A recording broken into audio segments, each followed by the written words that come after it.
আসসালামু আলাইকুম সুপ্রিয় দর্শক। আগামীকাল ১৪ জুলাই বাংলাদেশের বিভিন্ন অঞ্চলে মাঝারি থেকে ভারী বৃষ্টিপাতের সম্ভাবনা রয়েছে।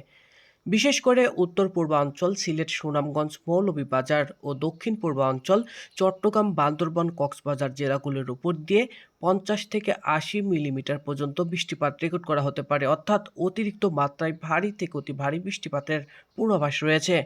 এদিকে আপনার পশ্চিম অঞ্চলের রাজশাহী, চাঁপাইনবাবগঞ্জ, নওগাঁ আংশিক মেঘলা ও হালকা বৃষ্টি দেখা দিতে পারে। রাজধানী ঢাকাতেও দুপুরের পর থেকে বজ্রসহ ভারী বৃষ্টিপাতের সম্ভাবনা থাকছে। এদিকে বাংলার ৬৪ জেলার বন্যার ভয়াবহ পরিস্থিতি আপনাদেরকে জানিয়ে দিই। সিলেট, সুনামগঞ্জ এবং নেত্রকোনা, লালমনিরহাট, কুড়িগ্রাম, গাইবান্ধা, জামালপুর ও শেরপুরের নদ-নদীর পানি বিপদসীমার উপরে প্রবাহিত হচ্ছে। বন্যার পরিস্থিতি অবনতি হতে পারে। অপরদিকে আপনার বগুড়া, সিরাজগঞ্জ, টাঙ্গাইল, ময়মনসিংহ, যমুনা এবং এই ব্রহ্মপুত্রের নদীর পানি বৃদ্ধি পাচ্ছে। নিম্ন অঞ্চলে পানিগুলো ঢুকতে শুরু করেছে। এদিকে ঢাকা, নারায়ণগঞ্জ, মুন্সিগঞ্জ, মানিকগঞ্জ এবং ফরিদপুর